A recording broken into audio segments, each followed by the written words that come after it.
Hello. Our story continues with an assassination. The Chancellor had been murdered. After decades of bubbling tension, it came to a head with an assassin putting a blaster bolt through the Chancellor's head. But no one knew who sent the killer. The murderer escaped before the Jedi could bring them into custody, and the threat of the buyer remained at large. The Republic was much different than any time that came before. Following the grand success of the fight against the cartel over 700 years beforehand, the Republic was elsewhere, everywhere actually. It was the galactic government, and aside from some minor corruption scandals over the years, some involving the Jedi, it was an overly peaceful regime. Thanks to some military creation bills and Jedi favoring amendments, the Republic and Order itself were spread out across the stars, from the bottom of the galactic map to the top, far to the southwest and to the northeast. The galaxy was covered. The Hutts, for example, were a fuel tycoon. Their business was supplying fuel to the galaxy, trading rhydonium, and participating peacefully in the galactic market. The Republic military hadn't truthfully seen much change since the days of the late Republic, as was being dubbed now. With their navy spread out through every major trade lane, the Republic looked like the optimal society. There were branches of inequality through some of the rims, but it wasn't much of a stark contrast as it could have been. There were space stations for galactic communities to gather, starliner cruisers that traveled to and fro sectors of the galaxy. It was, as the Jedi were, a united community, thus leaving behind the mystery of the assassin and why it would be done to such a prosperous galaxy. This was the greatest the Republic had ever been. It wasn't quite the High Republic, which had a prolonged stay of over 500 years, but without a Nihil movement or Martian Row, the galaxy had known its peace. Inside the Jedi Order, and even outside, they had a wider community of over 73,000 Jedi members. Some of them existed within communities as everyday citizens. Others lived off of outposts, training academies, or simply mountain study halls. The Jedi Order grew exponentially since the days of Yoda's second Padawan. The legacy of Venerva and Lesdar were never forgotten, despite the fact that they had long since vanished into the Force. Their family, though, had great descendants and still remained members of the Jedi Order. Yoda, of course, never forgot Venerva, and he was there by her side when she passed into the Force. But more on the descendants later. The actual order of over 73,000 was widespread. The Lover's Rule greatly changed the Jedi, and it caused several issues during the last 700 years of existence. But these challenges brought forth some incredibly important advancements for the Order. What the now Grand Master hadn't realized about the attachment rule, in his early 100s, was what else it would later encompass. For example, Venerva ended up having 3 children over the years with her beloved. That was a completely unique form of attachment. She was always a shining example, despite the biases Yoda had for a student. Other forms of attachments that required new classes and regulations involved those with spouses, split couples, non-Jedi relationships, intermingling with government officials, and so forth. There were so many variations of attachment, and it was hard for the Council to maintain. And with the Order growing so quickly over the years, that was part of the stress. The Jedi High Council, which Yoda was a part of, watched over the entire Order. Every new 10,000 Jedi added to their ranks got a new Council of Elders, so there were effectively 8 councils including the High Council, situated on Coruscant of course. Spreading out the leadership really benefited Yoda, and alleviated the highest council in the Order. But this size increase of the Jedi was also permitted because of the existing relationship with the Republic. If there wasn't a military Jedi amendment, the Jedi probably would have capped their numbers around 35,000, just for ease of control without stretching their budget. Now, the Jedi Order itself was not all 73,000 members. Quite a few of those Jedi were spouses or related to a Jedi. For example, if a Jedi had 2 children and one of them didn't have high sensitivity to the Force, they wouldn't be abandoned. They also wouldn't be active Jedi either, but they'd be considered part of the Jedi family or community. What basically made a Jedi was their familial connection, and/or if they had a child of the Force. So many children of Jedi without high midichlorian counts typically passed their parents' gifts on to their own children. Sometimes it just skipped a generation. It was complicated, but the point being, a solid 16 or so thousand of those Jedi were not trained up to the standards of a normal Padawan or youngling. Other instances of the increasingly high Jedi headcount came from the attachment rule in different forms. Individuals like Sifo Dyas or Sol formed connections to others and, in an effort to recruit more Jedi, brought them into the Order. This could sometimes be problematic, because not everyone was fit to be a Jedi, hence some of the regulations on attachments and individuals permitted into the Order. But overall, the point being, the Jedi grew exponentially, and about 57,000 of the 73,000 aforementioned Jedi were active participants in the galactic affairs, whether that be through diplomacy, protection, humanitarian relief, or whatnot. It was a much larger order than Yoda especially ever thought it would be, but that was the choice he made. The late era was over, the High Republic had ceased, the new era was yet to be determined. As for the great descendants of Yoda's student, that was an interesting case. Venerva's children all ended up becoming members of the Jedi Order. 2 of them had their own Jedi families, following in their parents' footsteps. It was a long list, but its current generation had 12 members.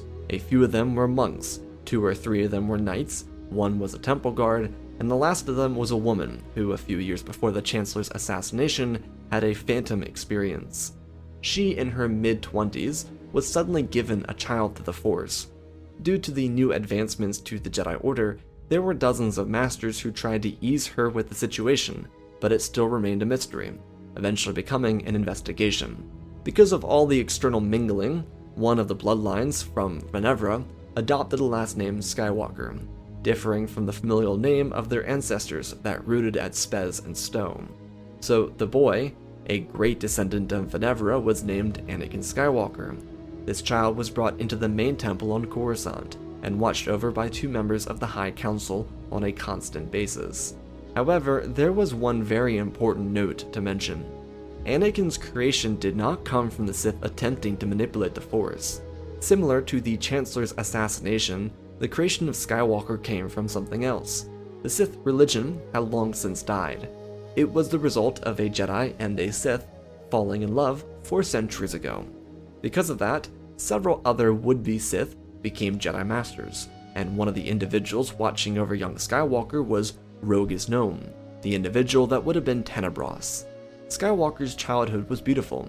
He grew up with a loving mother and support from the High Council that closely monitored his development. 18 years after his birth is when the Chancellor was assassinated inside of Senate offices. When Grandmaster Yoda arrived at the site of a murder, he found his good allies, and also individuals he found to be concerning. Despite the era of peace that encompassed the galaxy, there were new threats every generation. The Jedi were very effective at taking them down, and the Republic had been active in freeing up restraints and moves against the Order inside the Senate. But this new threat came somewhere from within the Galactic Senate itself. This wasn't an individual or religion, but they had some sort of connection. It was all a mess. Yoda eyed a couple men surrounding Lot-Dot of the Trade Federation. He was a sleazy representative of the corporation, similar to various other members of the Senate that solely served these conglomerates. Even though the Republic was evolved and more militaristically active, it did not reduce the chances for corruption, just provided more efficient avenues of succumbing to it. The Jedi Master didn't pay any mind of this, as he turned his attention towards a towering Mun man who walked up to him. Master Hego Damask II looked frustrated. He requested that they speak alone, to which Yoda nodded and joined his longtime friend. This was a man who should have been named the Sith Plagueis, but instead, in the death of the Sith Order, became a Jedi Padawan a century and a half before. They walked past a few other Jedi investigators into a private room inside the structure. Hego knelt down so that a whisper could be more secretive. He expressed that the frustrations bubbling around the recent trade bracket suggested by the Chancellor seemed to have come to a head. Yoda tilted in confusion, understanding but not wanting to accept it. Damask continued, theorizing that there was a chain here. The death of the Chancellor didn't come from an ordinary citizen. He wouldn't be as bold to suggest a Sith, but perhaps a dark side adept. It was entirely possible. There had been reports from Jedi around the galaxy of frustrations within local populations. the Chancellor finally bent a knee to his actual constituents, and the Senate made him pay. Yoda asked if Hego believed the Federation had anything to do with it, having spotted Lat-Dad inside the murder room. Hego truthfully expressed that their hands were all over this. Surely they were trying to be here so that they could show their support for the Chancellor, his wife, and their family. They would be most impacted by his recent legislation, which could deeply impact the Trade Federation's military contracts. Yoda rubbed his chin, requesting that Hego keep a close eye on it. The Jedi Master nodded his head, suggesting that Masters Jin and Palpatine start looking into the trail leading from this incident. Yoda, again, nodded, trusting the intuition of his very intelligent friend. The two of them split up and started their own separate ways. As Yoda was leaving, the new Viceroy of the Trade Federation walked past, calling out Lat-Dad's name. The Cato Nemodian man, named Mors, asked everyone in the room for their health, and Yoda couldn't bear to hear anything more than that, so he left. Along the way to his transport, he met and spoke with various senators about their health, including the young senator from Naboo. Even without a blockade happening, Padme found herself to be a very successful politician at home and abroad. The major difference is that without an invasion, her representative was Sabe instead of Jar Jar Binks. These conversations didn't last very long. Yoda was returning to the temple to await intel that Master Damask surely would decipher. In the meantime, he would visit Master Rogus Gnome and young Skywalker, who was progressing along his training quite well. The Jedi Temple Anakin grew up in was covered in illuminating colors. Banners, flags, and tapestries hung from the walls inside the temple. It was a beautiful structure. It represented all the people of the galaxy. It was a jubilant time for the Jedi, and they always made sure it felt warm to themselves. After all, it was their home. Anakin and Master Gnome were training on the edge of the temple, standing with their body weight pressed solely on the tips of their toes. It was a very challenging exercise, but Anakin loved it because his mother taught it to him when he was a boy. She and a few other knights were off dealing with a crime ring inside the Rishi maze. Yoda watched from afar and didn't impede on their session. He just observed and waited for a chance to give his pride to the two Jedi for their work. Anakin was frequently excited to see Master Yoda, because he loved learning about his family's history. Despite being a mystery himself, Skywalker was not treated any differently. His position inside the Order was not revered, and he wasn't given special treatment either. His oversight might be considered special, but no one was specifically jealous of him, and neither was he of anyone else. Anakin today wanted to know about Yoda's second student. The questioning made Yoda think back to his time as Venerva's instructor. Some of their own missions were stressful, like the one here with the Chancellor, so he decided that the 18-year-old Anakin was well old enough to learn the story of Lady Cassar from Naboo. She was a stark contrast to the current leadership that caught Anakin's eye from Naboo. Yoda didn't force or suggest anything. He just told his story as they walked throughout the Jedi Temple.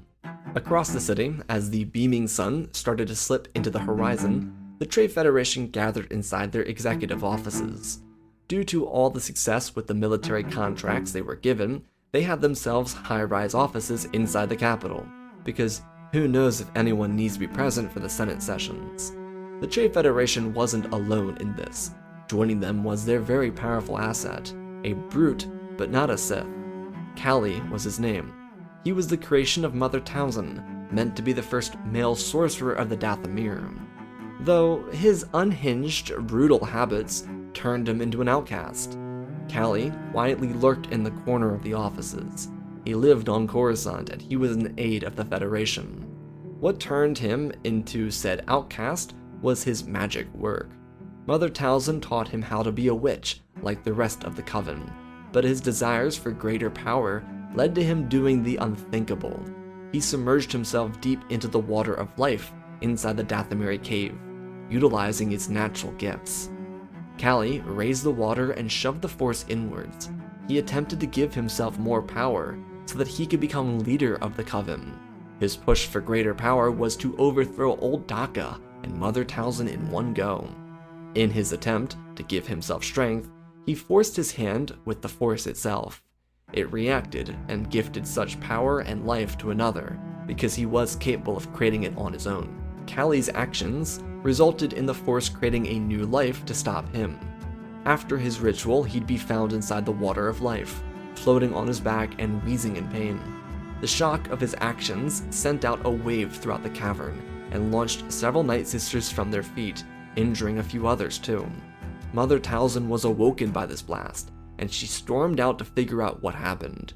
She couldn't believe his actions, and punished Callie by banishing him from the Coven. Talzin almost killed him, but even in his power-obsessed mind, he couldn't bring himself to remember what he did.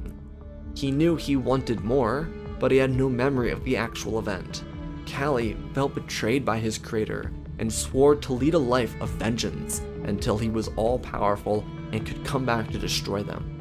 That brought Callie to the Trade Federation. As a local to Dathomir, he wasn't given grand ideas about the Republic or the age of prosperity that existed for centuries, but he, as an assassin or bounty hunter, doing enough to get himself food, started working on behalf of the Trade Federation, and he learned enough with them to catch the eye of the current lead administrator. Mors was Nute Gunray's successor, someone who worked inside the Federation offices for a long time. Mors and Gunray were complete opposites. Nute Gunray was a coward who did business successfully. Mors was front and forward who did business aggressively. That could lead to success, it could also be troubling. His military contracts with the Republic helped him earn favoritism within the Federation itself. Mors and Callie rose to the ranks together, and here, after 18 years of collaborative work, they sat inside the Federation boardroom, furthering their plan. Callie killed the Chancellor as requested. His prize was the gift of more hard-to-obtain elements for his sorcery. He used the lessons imparted onto him by Mother Talzin to see into the future. The Federation, with Callie's oversight, believed the Chancellor would turn the public against the Federation for obtaining a monopoly over the military-industrial complex. This was semi-truthful. The Chancellor was willing to negotiate a deal that benefited both of them, but impatience cost the Federation a chance to see that come to fruition.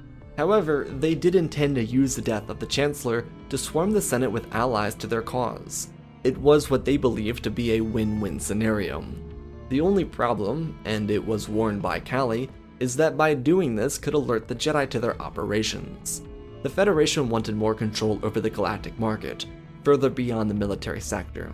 To the board, this was a calculated risk to flip the Republic military into a fully automated force, essentially bending the galaxy to the trade conglomerate. If they could replace every single Republic Marshal with a B-1 battle droid, then they could control the Republic. So absolutely, there was a risk of the Jedi discovering their intent, but at that risk, they could also take complete control over the galaxy, ice their competitors, and hold the Republic for ransom if need be. Plus, Callie could finally get what he wanted from this deal too, the complete and total annihilation of all other Force users in the galaxy, including the Jedi and the Night Sisters. Mors began the discussion by thanking Callie for his expert murder of the Chancellor. In the coming days, the Senate would vote for an exchange of power in the absence of leadership.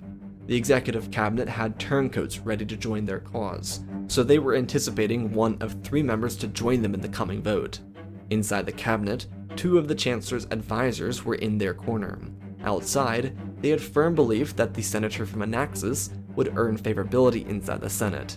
His individual push for intergalactic exploration, while costing the Republic credits, was a keen interest of the population. He'd maintained the status quo because his system remained a powerhouse throughout the last few centuries. He was the natural choice for the Senate and the Republic. Mors did have some warnings though, individuals who could pose a threat to them. First was Senator Cham Syndulla of Ryloth. He was a political humanitarian activist that could turn people's heads. Despite their position on the galactic map itself, Ryloth held a lot of influence in the Outer Rim. He would be a powerful choice for Chancellor because of his connections. His leadership could greatly benefit the individual within the society, basically the little man. Senator Tainra Palmo from Taurus was also of concern. She was far younger than most of the representatives. Her policy position aided Hutt refining interests, and could earn a huge favor with Union voters when it came time to have a new chancellor. She had a bit more leeway than their Anaxis-bred senator, but her anti-military positions could be a bit troubling. Nothing like demilitarization, but reduction of budget. Senator Padme Amidala was another threat to look out for. Out of the three mentioned, she was the least likely to make a bid for chancellorship, because she was far too humble for herself. But her alliances through Onderon's Mina Montiri and Mandalore could prove to make her a lethal politician. Padme, even at her young age, had tons of influence, and the Federation was wary of that. With potential threats and targets picked out, the Trade Federation started a new business to start rounding up the representatives necessary to secure the next leadership position inside the Senate. The following few weeks would be tedious and tiresome, but Moores was convinced that they could bring the Republic together behind their power. The following day, there would be speeches made by various members inside the Senate about the death of the Chancellor. Master Gnome was standing with Anakin inside the main communication chamber. After yesterday's conversation with Yoda about his great, and so on grandparents, Anakin thought about what it would mean to have that connection in his life. He adored everyone around him, but a romantic relationship piqued his interest. There had been a few classmates he took up interest in throughout the years, but because of how quickly he advanced through classes, he never really had a chance to stay attached to his peers he had crushes on. Now though, as a Padawan approaching knighthood, his eyes were set on the Senator of Naboo. Master Gnome teased him about it right here, and it was a funny moment for the two of them, but it was something that the Jedi Master encouraged. If Anakin felt something, then there was no harm in asking to assist her. Skywalker wasn't sure if that'd be appropriate, but Master Gnome believed it couldn't hurt. Rogus didn't want Anakin to be uncomfortable or do something he didn't want to do, but there was nothing wrong with offering protective services to someone who might indeed be in danger. A flush of red shot up Anakin's face, just in time for another one of his good friends, Master Plo, to notice. He walked beside Skywalker and looked at Rogus, suggesting that perhaps an accompanying force should join him. The blithe Jedi Master nodded his head, expressing openly that he would love to tell Senator Amidala about the burning boy. Anakin covered his face with a heavy giggle. He jokingly pleaded no more, and Rogus wrapped his arm around his Padawan's shoulder and told Master Plo that the three of them would visit her immediately before Anakin burned a hole through the center of the temple. Plo chuckled a little bit, following along as they began their journey. At the same time, inside the temple, Yoda joined Tera Sinube, Hego Damask, and Obi-Wan in a discussion room. Master Kenobi, who had trained another Jedi not named Anakin, expressed worry in the case being led by Masters Palpatine and Jin. The assassin wasn't just a talented killer, but someone with an understanding of the arts. Hego added in that the tactics utilized by the individual were witch-like, similar to magic to what the Night Sisters used. Palpatine, according to Hego, had spoken with Mother Talzin numerous times. He recognized their work. It was similar in this case. What Tera Sinube didn't understand, which he followed Hego with, was why the Night Sisters would have any sort of frustration with the Chancellor. He had nothing against them, and the Republic avoided Dathomir airspace, let alone its surface. Yoda asked how they might approach this, and Tera confirmed that Qui-Gon and Sheev had just arrived outside of Dathomir. They were about to speak to Mother Talzin about this magic. If it had to do with her, then they would know in the coming hours. Yoda was slightly worried about this, but Qui-Gon and Palpatine were a terrific duo. They got along classically. As the four Jedi were continuing their conversation, Master Dooku walked in to inform them that there was trouble inside the Senate. Everyone turned towards him as he plopped a hologram onto the table with the Force, and it ignited. The senator from Anaxis had made a few loose statements about the need for emboldening their military complex with stronger deals for the Trade Federation. The rotunda turned into a massive debate. Senator Tynra stood up, demanding that military expansion would heighten demand for fuel that the common people needed, thus changing the price for everyone. The same senator from Anaxis believed that the fuel was going to go to people anyways. What was the difference? Sham Syndulla stoically stood on behalf of the people in the galaxy and earned an immediate support from a coalition of Outer Rim representatives. The Federation was monopolizing. He sided with Tynra on this issue, demanding that there be immediate restrictions on the Trade Federation to stop them from overpowering the Republic with their military contracts. Senator Amidala, just a couple pods away, added in her own case in point about this. The Peace Caucus that oversaw much of intergalactic diplomacy knew what the Trade Federation was attempting. Their overreach into the Senate was becoming a problem.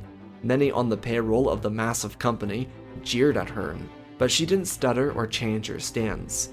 Padme worked the crowd with her words and admitted openly that the next Chancellor of the Republic needed to be an individual free from the grasps of the Senate. She chose Cham Syndulla of Ryloth to lead their people into an era free from monopolization. The Senate then erupted more, and the senator from Anaxis picked fights, becoming a lot more verbally aggressive. While he didn't make open threats, he displayed his influence, because that power came from the conglomerate that backed him. The Jedi in the room found this troubling. Dooku believed it was necessary for the Jedi to interject themselves. Yoda looked to his peers and worried what ramifications it might have on the Jedi Order itself. Their discussion went on for hours, but the conclusion they came to was that the Republic might feel betrayed, depending on the course that came from the election. Dooku, though, wasn't one to suggest immediate reaction. He wanted to interject, but not now. The timing wasn't right. For now, they would await word from Masters Jyn and Palpatine. Inside the Senate building, at Padme's office, she'd be surprised by 3 Jedi Knights. When she questioned them for why they were here, Master Gnome suggested that she get herself protection. She didn't understand why that'd be necessary. The Jedi Master believed that the former Chancellor's stance against the Federation could potentially be a reason behind his downfall. They weren't pointing hands or fingers, but it was one of the many traits she shared with the late leader. He didn't want to force this protection onto her because it was in the end her choice, but he did suggest a trial run, if she wanted, with his student. Padme thought for a moment, and decided that she would permit it, but only inside the Senate Plaza. Her own protection services could cover her at home. Rogus bowed, and informed her that if she needed anything else, they could provide more security. This luxury wasn't just given to Padme, but also Tynra, Cham, and anyone else. There were a few others on the list, but they weren't as vocal with their frustrations with the Federation's control in the Senate. Anakin and Padme didn't really speak much for the first few hours. She had a lot of work to do, so he was left to meditate. This wasn't an individual ready to pounce on any amount of silence. Sometimes that quietness could be the most efficient intimacy. The two of them sat in separate corners of the room. He meditated and she worked. Padme was initially a little concerned because Anakin was a little younger than her, and assumed he'd be a chatterbox, but he let her go through her work without intruding on her thoughts. What she was struggling with were calls from colleagues to make a move on the Chancellor's seat. She'd be the youngest to run for that seat in the election, something that surely would disfavor her. However, Padme recalled, even vocally for herself, that the Federation could prove to be the largest challenge in any of this. Her spoken aloud thoughts caught Anakin's attention, and she asked if he heard her say that. He nodded his head, and a smile formed as she gently palmed her face, rubbing her eyes in the same movement. He asked what was the matter, and she sighed heavily, admitting that it was boring Senate talk, and he maneuvered a sly statement about having plenty of time to listen. She appreciated it, though truthfully, she had her own mild concerns about the Jedi and the Federation, if they were working together specifically. Anakin put those concerns to rest immediately. There was nothing to worry about. He didn't care for the conglomerate, the Jedi didn't either. It just so happened that the conglomerate had a lot of military contracts and the Jedi got some payment from it. Did not mean they were loyal to it though. Their conversation then started and continued for several minutes. She had worries about joining the committee to challenge the power player. Anakin firstly believed that she could do it, and that people would follow someone who used their voice. Secondly, he told her that he'd be there for her if she needed and/or wanted. This was the basic foundation of their started dynamic. Anakin would continue to join Senator Amidala inside of her office, her meetings, and sometimes wait at the edge of her Senate pod, in the rotunda, whenever she made her speeches. Their dynamic relied heavily off of support for each other. It wasn't just friendliness misinterpreted as romance, just simply trust that the other had their back for unselfish reasons. That for Anakin was the end of all of this. If things didn't go his quote-unquote way, then he would at least have a friend out of this. Sure, did he prefer the scenario where a relationship would come? Yeah, but he wasn't in this just for that. He wanted to be around the person that was Senator Amidala. By being her escort, protector if you will, he learned more than he ever believed he would have. By the end of Anakin's first day as Padme's Jedi bodyguard, the Jedi from Dathomir would return with troubling information. Mother Talzin was extremely transparent about the creation of Cali. She adored him like a son, and she wanted that boy to be one of them. However, she also informed the Jedi that he should have been killed. Talzin didn't really care about the Jedi or the Republic or the dead Chancellor, but she did concern herself with what Cali could have gotten up to since his banishment. It became a choice she regretted more and more each passing day. She warned the Jedi of his capabilities, and was very transparent about his actions on Dathomir, because Palpatine and Jyn did ask her. This, for the Jedi Council, meant that Anakin was likely created as a result of this, and secondly, this Cali individual was probably the culprit behind the Chancellor's death.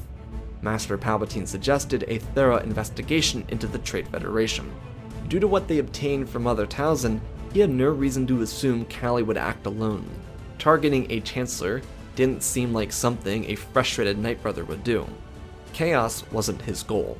He wanted power, and Master Jyn added that it was entirely possible that Cali wanted to gain political leverage so that he could, say, destroy a forced sect. The counselors had varying opinions, but it did become clear that the one that stuck out the most was that Cali was hellbent on revenge. If he could gain access to the Federation arsenal of battle droids, then they could see galactic slaughter on a level not seen in generations. No one would be safe in that case. The struggle for the Jedi became the ethics of it. Throughout the years, they had utilized attachments and ingenuity to outflank and masterflank opponents, but the Federation was deeply connected to the Republic through their military contracts, and the Jedi could come off as deeply greedy if they attempted to challenge them the wrong way. It was a brutal situation, but the end of their session would have Masters Dooku, Palpatine, and Damask continuing this investigation.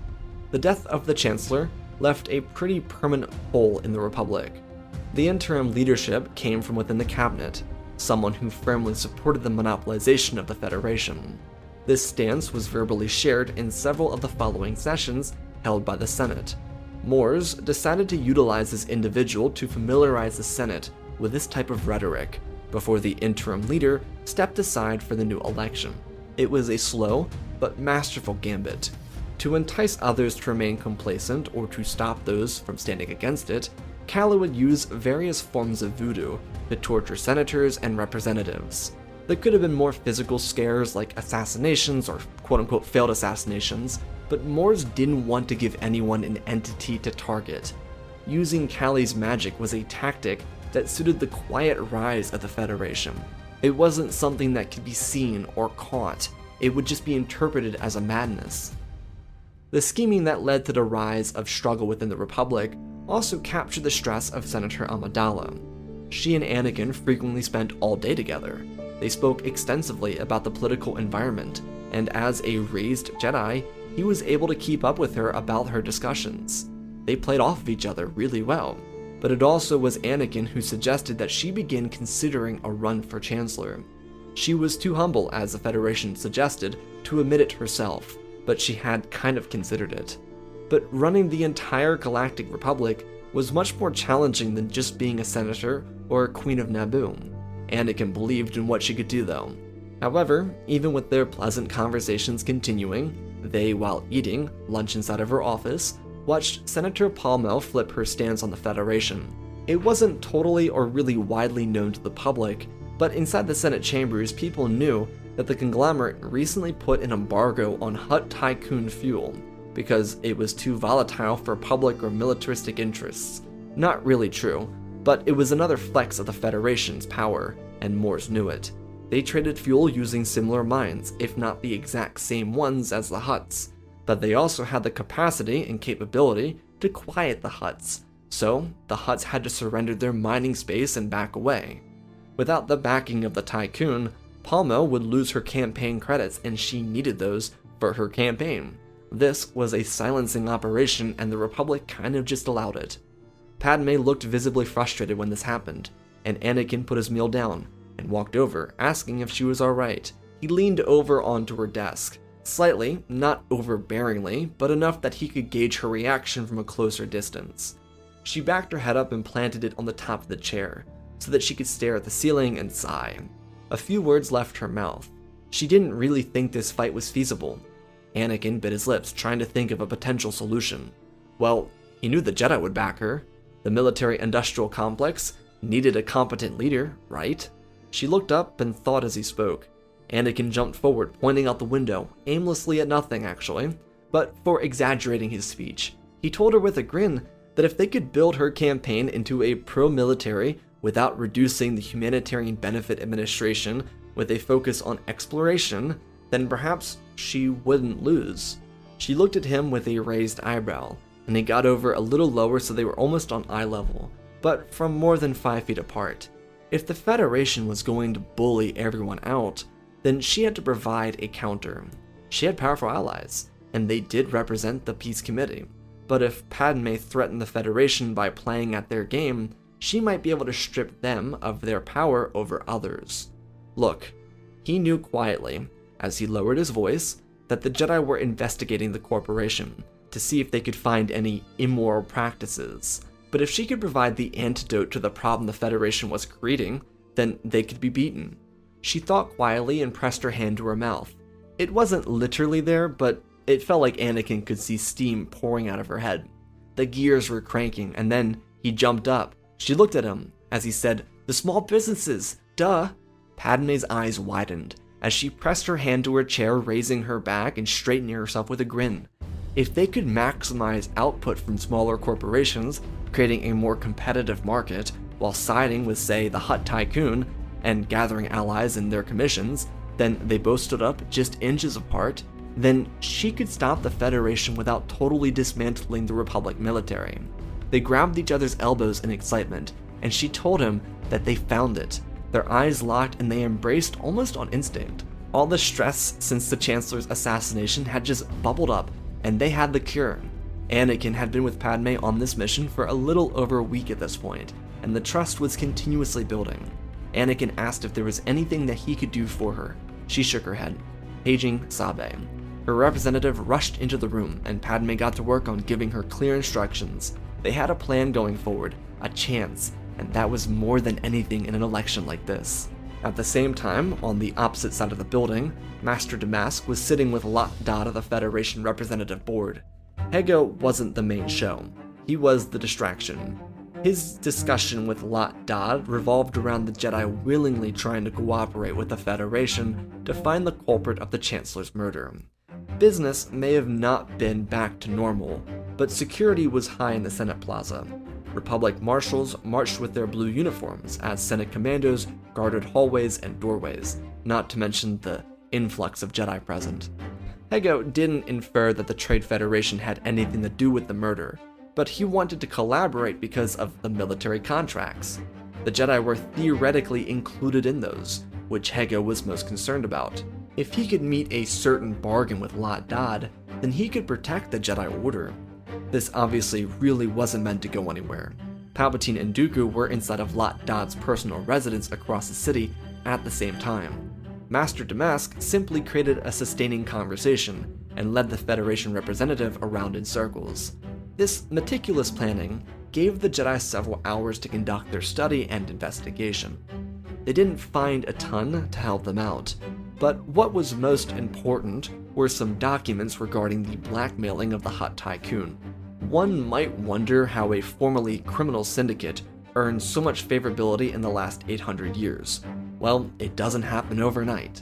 The Hutts pulled some strings, knocked out competitors, and secured their own miniature monopoly. The TF knew this, and they threatened to expose it, which would send the Tycoon into bankruptcy, while also dividing the power and assets up to the highest bidder. Therefore, they would divide all their assets up and sell it to the Federation because they could outbid anyone else. There were bylaws about monopolies, most senators ignored them, but if the information went public, then they had to pretend to care. Basically, all of this goes to say, it set up the Federation, who had the most buying power, to overwhelm any small businesses that might want to seize those assets from the Hutt Tycoon, while also drowning out the competing Hutt Tycoon in the same market. Hego would be given several hundreds of documents by Lot Dod to be read through and signed by the Jedi to certify this treaty. Of course, the Jedi wouldn't sign it, and of course, the Federation weren't going to abide by it anyways. They would have used legal speak to suggest that the Jedi, by signing this treaty, were operating outside the Military Jedi Amendment and call them a rogue nation. Lot Dod would also never learn about the home invasion. The blackmail incentive would be taken into account as the Jedi started digging a little further. Anakin, in the meantime, would trade himself out with his master so that he could spend some time with his mother. She was back for a day before taking a new garrison of Jedi out to a struggling outpost on the edge of the unknown regions. It wasn't in danger, just struggling. They'd spend the day together and catch up. Master Nome would watch the Senator. The other High Counselor who watched Anakin grow up was also in a distant part of the galaxy, needed for her own expertise out there. Luminara was assisting younglings with a traumatic incident that started a month ago and still plagued them. Regardless, Master Nome didn't bother Padme about her friendship with his student. Instead, he asked her very important questions about her stances. He challenged her in debates. He requested her to provide position pieces and strike down counterpoints. She was far younger than he, and Rogus wanted to make sure she could be the most successful politician of the bundle, especially now that Cham Syndulla needed to take a leave of absence due to his daughter's growingly worse condition on Ryloth. Yes, another voodoo curse from Kali was infecting Hera Syndulla. She was alright, but she was a kid, and the sickness could kill her if it continued to stay in her system. Kali would not end up killing her, but it was just meant to get Cham away from the Senate. At the disappearance of Syndulla from Coruscant, the cabinet member from the former chancellor announced that the pressure of leadership was too much for him. The interim chancellor wanted to hold an open election so that a true leader could push the Republic into the future. Key words, into the future. Alongside the rhetoric of the past multiple weeks since the chancellor's death, this put the thought of exploration into people's heads, helping the senator from Anaxis. Going into the future surely included finding new locations and colonizing with the vast Republic military. You know who else wants to do that? The senator from Anaxis. Immediately, that individual put his name in the hat, and surprisingly, even the Moors, Padme from Naboo, would rise to that challenge. She was listed as a threat on their radar, but because she had Jedi protection consistently, and the Jedi were attempting to form an alliance with the Federation, they assumed she wouldn't challenge them. Or at least they figured that the Jedi would have dissuaded her from joining the election. But no one else signed up. It was the powerful, longtime senator from Anaxis versus the younger, far less experienced senator from Naboo. Even though Moores would have preferred a straight path to victory, he immediately got to work on finding material to blacklist Padme. They were going to win, they were going to rule, and Kali could also get what he wanted to, because that was their deal. The TF immediately got to work on searching through documents to crush Padme's campaign, but she hadn't done anything wrong. She united the Gungans and the Naboo on her home world. She brought humanitarian relief to struggling systems in unsettled territory. She led coalitions to end local conflict and start peace. The biggest red flags were her relationships with Mina Bontiri and Satine Grease.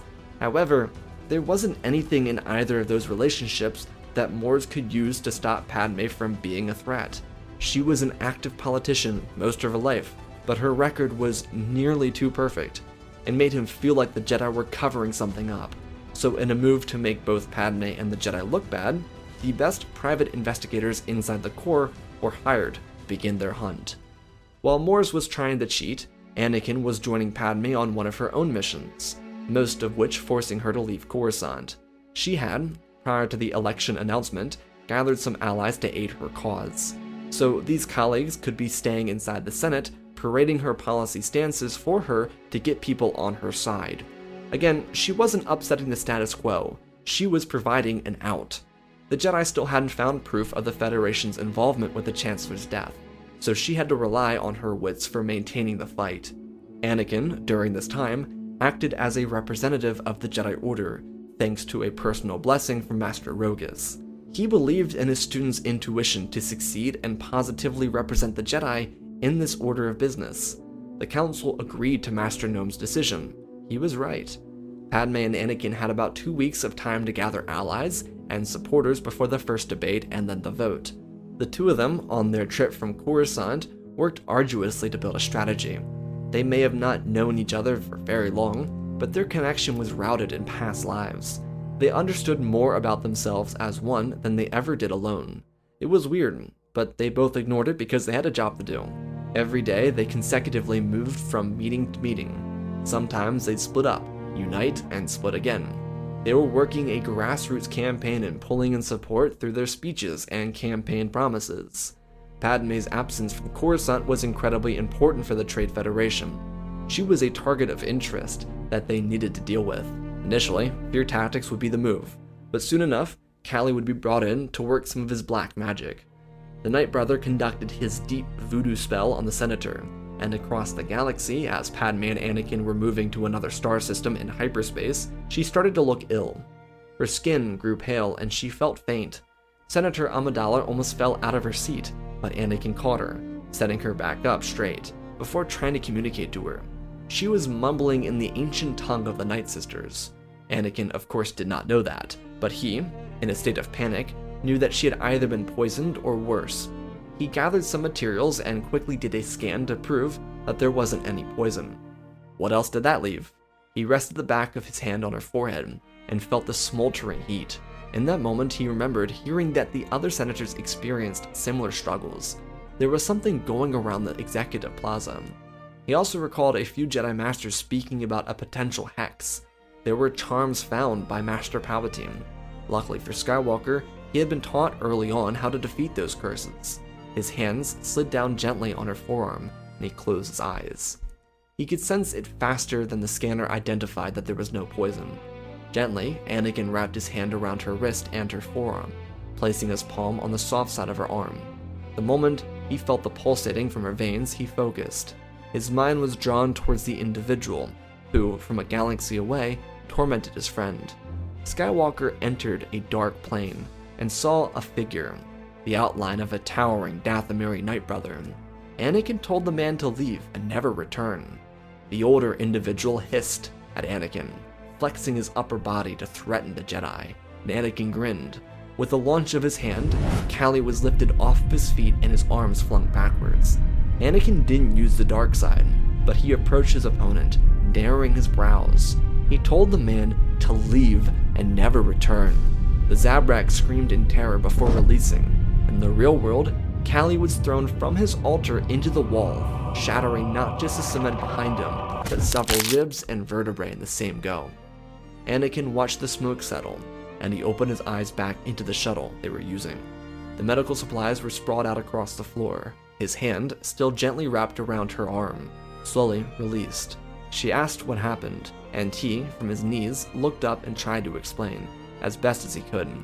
His hand slipped down to her hand by accident, but there wasn't any reaction to pull away from it. The moment lingered in the air as he explained the best he could what happened. She was thankful for his quick reaction. His piercing blue eyes met her amber ones, as he explained that no matter what, those behind these attacks would never harm her. He felt it before the words registered in his mind. Her hand wrapped around his as she said that she never doubted him for a moment. The 2 weeks would come to a conclusion on Coruscant. Before the big debate inside the Senate Rotunda, Anakin returned to the Jedi Temple.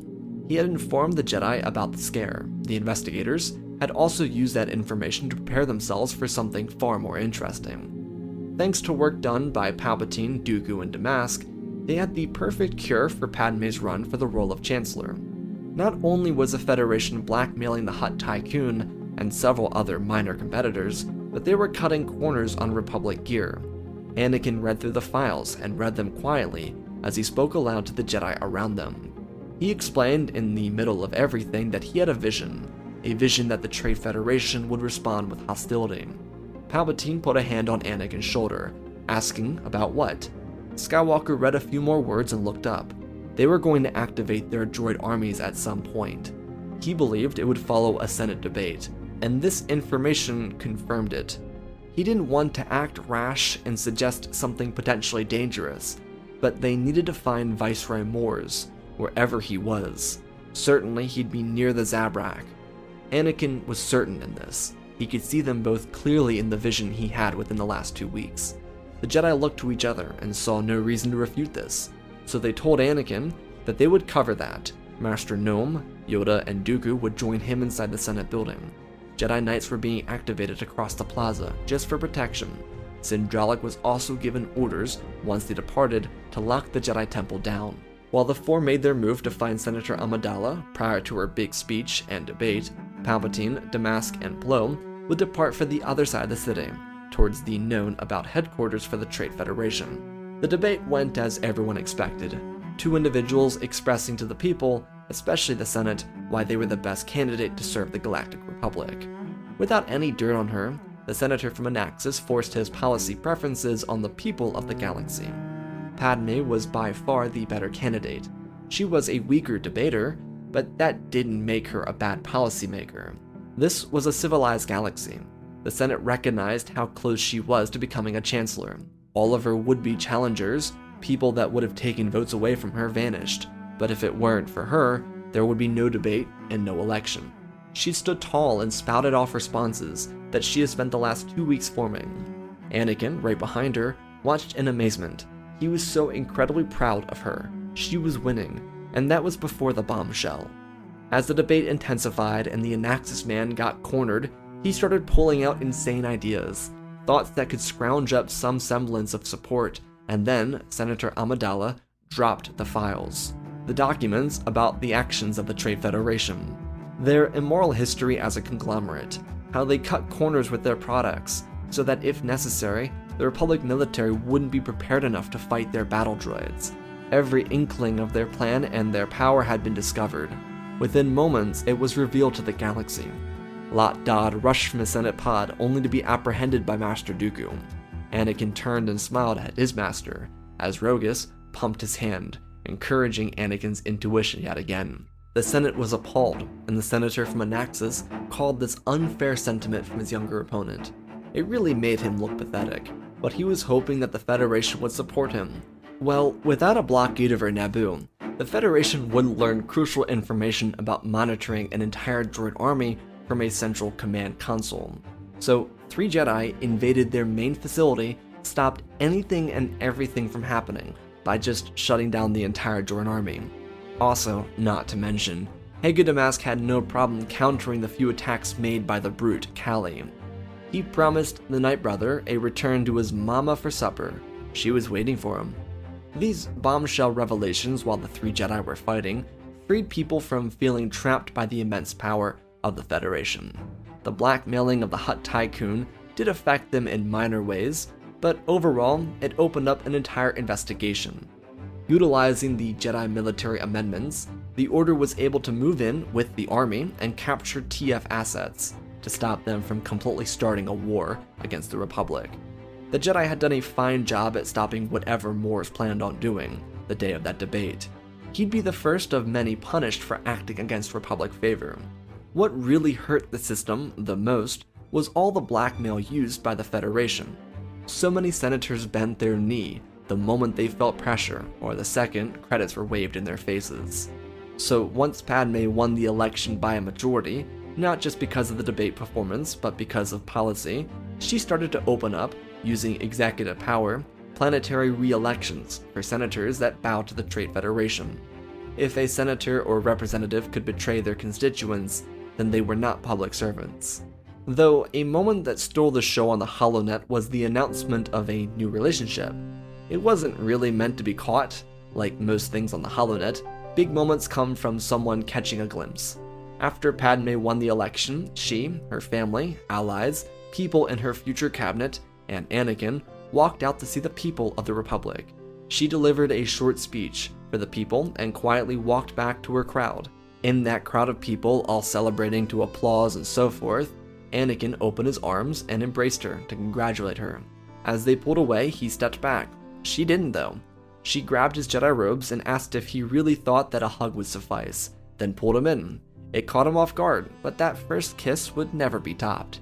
Anyways, someone happened to see it, record it, and people were enthusiastic. The new relationship was public. People on social media blew it up, far bigger than it needed to be, and the two lovers kept things more reserved going forward. The early months of Padme's administration would be fulfilling promises. For example, a new military supplier from Mandalore needed contracts signed. Starships produced at Raxus were also brought into the Republic. A lot of replacing Trade Federation cogs with newer and more interested individuals. These smaller businesses wouldn't cut corners because innovation kept them afloat. A machine like the Trade Federation didn't need to innovate because there was more profit in submerging people under the weight of ineffective tools that needed to be bought again than actually making, something that was useful for the long run. Padme's administration would be the key to saving the system from slipping. The Republic had been strong, but as it was with every major challenge the Jedi fixed, people can live in spite of the greater good. The government almost paid the price for that, but luckily they had survived. Being Chancellor didn't totally change the dynamic between Padme and Anakin. More than anything, it gave them an excuse to be around each other a lot more. The Federation for months into her administration was still a threat, so Anakin, now a Jedi Knight for all of his work, had to be there for her. This allowed them to continue adding to their relationship, but they wouldn't get married or tie the knot. This was the dating era for them, and it would last throughout Padme's term as Chancellor and Anakin's training of a Jedi Padawan. They were truly soulmates, destined to be together in every lifetime they shared. For Grandmaster Yoda, it would be a full moment circle for him. After so many years of watching Venerva's family grow, he'd see eventually the next generation. Padme and Anakin would have 2 daughters first, one named Leia, the other named Venerva, after a great ancestor of his. The third child would be the boy named Luke. Yoda was just as much a family as Anakin's mother and Padme's family from Naboo. These 3 kids would be seen as royalty inside the Republic. The life led by Chancellor Amidala and Master Skywalker inspired people. Their selfless acts of commitment to the greater Republic added a new soul to the population. An age of exploration would begin. A better military structure would be built. A more unified galactic community would be made stronger. Grandmaster Yoda would have the opportunity to watch Leia, Venerva, and Luke grow up. When it finally became his time, and he passed on, surrounded by close friends and family, he knew what Padme and Anakin did was not just reinvigorate the galaxy, but ensure that the next great chapter in Jedi, Republic, and galactic relations would be almost too perfect to tell. And that, my friends, is the end of part 2 and the end of the full movie of the Jedi attachment story. I hope you all enjoyed. Special thanks to the patrons. Smash that like button for pretty insane story. Let's talk about it. So, firstly, part 1. I really wanted to cover part of Yoda's youth. I thought covering Yoda's youth would be fun. It's just an era that you don't really get to work with a lot, because we don't really have a lot of pictures aside from, fan art of Yoda being young. So I really wanted the first part to be a story centralized and focused with Yoda. I wanted Yoda to kind of be like the arc/anchor of this story. I didn't want to start with Revan and Bastila. I kind of actually wanted to use them as kind of like almost a failure of the past kind of thing, and that's kind of mentioned briefly, not by name, but briefly mentioned in part 1. Using 2 original characters I thought would be necessary because you can just build a whole unique relationship off of that. And again, because Yoda lives for so long and he's Grandmaster for like 500 plus years, and this story I think is close to probably 600, 700 years. But because you have someone that's in the council for so long, I felt that it was necessary for the story to start there. I don't think the story really works if you start with Revan and Bastila. Even though they're great and all that, I think it starts and it has to be Yoda. Yoda to be the main anchor there, because he's literally the living representation of the beginning and then the next chapter, which is told after he's passed on. And that's why the story kind of ends in that kind of, the next chapter is yet to be written kind of thing, because Yoda is the beginning. He is the anchor. He's the reason the attachment rule comes to creation, or the lover's rule, apologies. As for Venerva and Lesdar plus Padme and Anakin, I wanted them to be kind of mirrors to each other. I felt that would work the best if they were like semi-mirrors to each other. I really wanted Anakin's relationship with Padme to be more normal in this story specifically. I think Venerva and Lesdar have to kind of be this perfect couple. I don't really think Yoda would go for it if it wasn't this perfect couple, so they kind of have to be like perfect. It's kind of like, really specific kind of oh, they're just completely infatuated with each other kind of thing, whereas Anakin and Padme have more time to develop and not be as perfect, and that's kind of why their dynamic is a little slower. However, I did base that one scene where she was under the curse or the hex or whatever you want to call it. I did base that entire sequence kind of off a Gustav Vingelin piece. I can't really show it on screen, but if you know the piece, that is kind of what I based that scene off of. I thought that would be a really cool scene to, a really cool sculpture to base that scene off of for this story, just by the angles and positioning. Yeah, you get the point. But that's kind of what I wanted to do there. In the way that I think Venerva and Lesdar are kind of like the perfect couple, I wanted to depict Padme and Anakin as a more intimate couple, which is why I used that Gustav Vingelin piece as reference for a specific scene in this part 2. And I think that's more or less meant to kind of show how far the Jedi progressed. You know, you have literally, you have Darth Tenebrous telling Anakin, you know, go get him, champ, like just smacking on his shoulder, like, go get him, you know, go get him. Like, I kind of love the idea of a bunch of former Sith being involved in the Jedi Order. You got Palpatine and Hego and Rugus. They're just all hanging around, having a great time. And I wanted to kind of build this family connection with the Jedi so that, like, it really does feel like a deep family. And this is only covering people, you know, that we know. And it's meant to kind of represent what else exists out there. And that intimacy shown between, again, with that Vingelin piece, that intimacy shown there is meant to show how much the Jedi have progressed and how they're allowed to progress in their relationships without feeling bogged down, and how even natural Anakin and Padme could have worked if they weren't forced to, you know, not be together. So I hope you all enjoyed this full movie story. I love you all, spread the love, and always remember, my friends, may the Force be with you.